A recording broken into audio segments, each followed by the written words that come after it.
ဂေါရမဗုဒ္ဓမြတ်စွာဘုရားရာသူ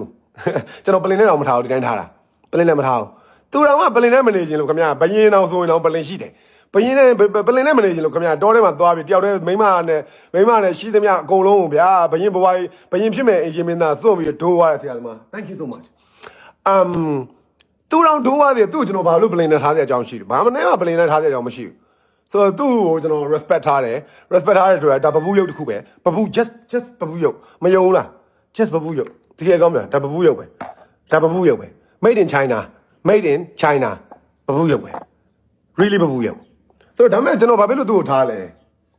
ကိုးွယ်တာမဟုတ်ဘူးမင်းတို့ကပြောဟုတ်လားနော်မင်းတို့ရဲဝင်းသူပြောတာတွေကမှန်ပါတယ်ရဲဝင်းသူကဟုတ်ပါတယ်ဆိုတော့မင်းတို့လိုက်လို့ပြီနဲ့ဒီကောင်းဘာသာမဲ့ပြောရကြရနော်သူဖះကိုကူးွယ်တာမဟုတ်ဘူးသူမျက်လုံးထဲမှာဖះကိုပပူးရုပ်လို့ပဲသူမြင်တာတွေ့လားအဲ့တော့သူပြောသမျှစကားတွေသူပြောသမျှအရာတွေကိုထောက်ခံနေတာဘာသာကြားတွေပဲရှိတယ်နော်ငါတို့မင်းတို့ကလည်းလို့ဗုဒ္ဓဘာသာလူငယ်တွေကပါသူပြောတာဟုတ်ပါတယ်မှန်ပါတယ်လိုက်လို့ပြီနဲ့ဒီကောင်ဘာသာမဲ့ဒီကောင်ဘာသာမဲ့ဘလို့ငါတို့ဘာသာတမင်တကာဟိုလိုက်တိုက်ခိုက်နေ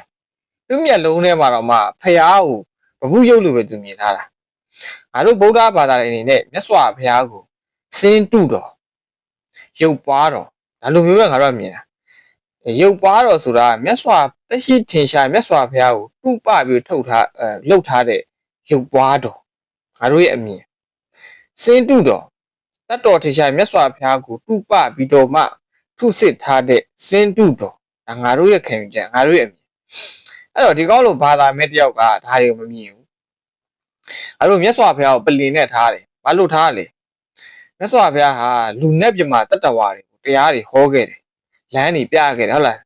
နော်တစ္ဆာ၄ပါးတရားတွေဟောခဲ့တယ်လမ်းပြခဲ့တယ်ဒါကကုသိုလ်ဒါတွေအာကုသိုလ်မကောင်းတာတွေကောင်းတာတွေတစ္ဆာ၄ပါးတွေ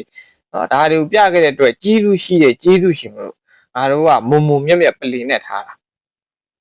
ငါတို့ဗုဒ္ဓဘာသာရဲ့ဒါပေမဲ့သူမျက်စိထဲမှာကျေးဇူးတရားဆိုတာ तू မသိ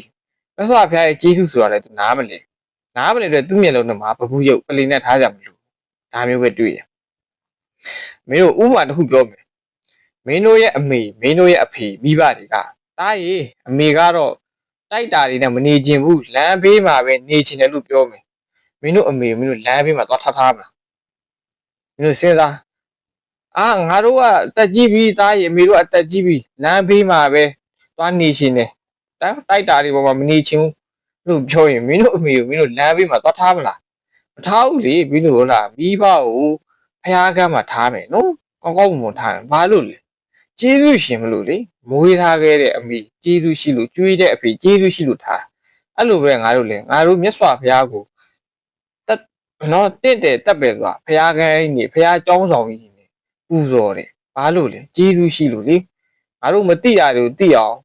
နော်လူသားတွေအတွက်သူကိုယ်တိုင်အနစ်စွန့်လို့နစ်နာခံပြီးလေးတင်ကျင်တဲ့ကဘာတသိန်းထိပေးဆက်ပြီးတော့နော်တရားဓမ္မတွေကိုသူကိုယ်တိုင်ရှာဖွေခဲ့တယ်သူရှာဖွေလို့တွေ့လာတဲ့တရားဓမ္မတွေကိုလေနော်လောကရဲ့အမှန်တရားတွေကိုလေတရားဝါတွေလူနဲ့ပြမတရားဝါတွေတီးပါစေဆိုပြီးတော့ပြင်မဲ့စင်းရဲ့ဒုက္ခခံပြီးတော့နော်ဟောပြောခဲ့အဲ့ဒီကျေးဇူးကိုတီးလို့ငါတို့ကပလင်နဲ့ထားတာ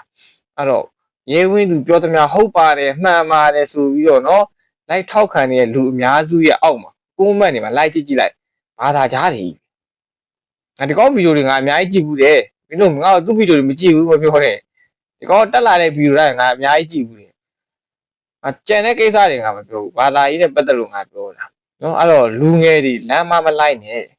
နော်မင်းတို့ဒီကောင်ကဘာသာပဲတယောက်ပြောတဲ့စကားမင်းတို့ကဟုတ်ပါတယ်မှန်ပါစေလိုက်ထောက်ခံပြီးလမ်းမလျှောက်လိုက်ပြီနဲ့စေနာနဲ့မင်းတို့ပြောပြနေတာ